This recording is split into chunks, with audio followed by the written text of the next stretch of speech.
breaking news moments ago, a major development in the war in Ukraine after weeks of pressure from Western allies. Germany announcing this morning it will send those Leopard 2 tanks to the war zone, joining the United States in doing so. Our Fred Pleikton joins us live in eastern Ukraine. Look, this is huge news, right?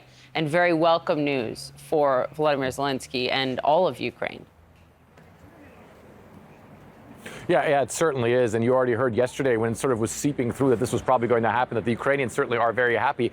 We just got some details from the Germans. They say that their main goal is to create, in the end, 2 tank battalions that the Ukrainians are supposed to get. That would be about 88 of these Leopard 2 main battle tanks. However, they also say that in a first step right now, they're going to send 14 of these tanks as fast as possible. The Germans also say they want the training for the Ukrainians to start as fast as possible. There was one interesting nuance that we got, Poppy, from the Germans as well. They're saying that they are going to give permission to other European countries that own these tanks to also send these Leopard 2 main battle tanks to the Ukrainians as well. That means the Ukrainians could get a lot of these tanks very quickly because a lot of European nations have these tanks. Now, of course, we know that all this came after some pretty tough negotiations between the Germans and the United States. In the end, the United States apparently relenting to also sending Abrams main battle tanks to Ukraine as well. Of course, the Ukrainians pretty happy to be getting tanks, both of German make and of American make in the not too distant future as well, guys. And Fred, there's been quite the response this morning from Russia, right?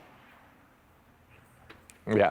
Well, yeah, you're absolutely right. And I was actually messaging with the Kremlin spokesman, Dmitry Peskov, a little while ago. And first of all, he was saying that obviously the Russians say that this will increase the tension here on the continent. He says that suffering will increase for the Ukrainians as well. He wrote that in a message to me, but really some strong words coming from the Russian ambassador to the United States. And he came out and he said that Abrams tanks that enter Ukraine will be destroyed by the Russians. Of course, the Russians so far have said that about pretty much every new weapon system that the U.S. and its allies have sent. So far, none of that has happened. And again, the Ukrainians really very, very happy with these decisions.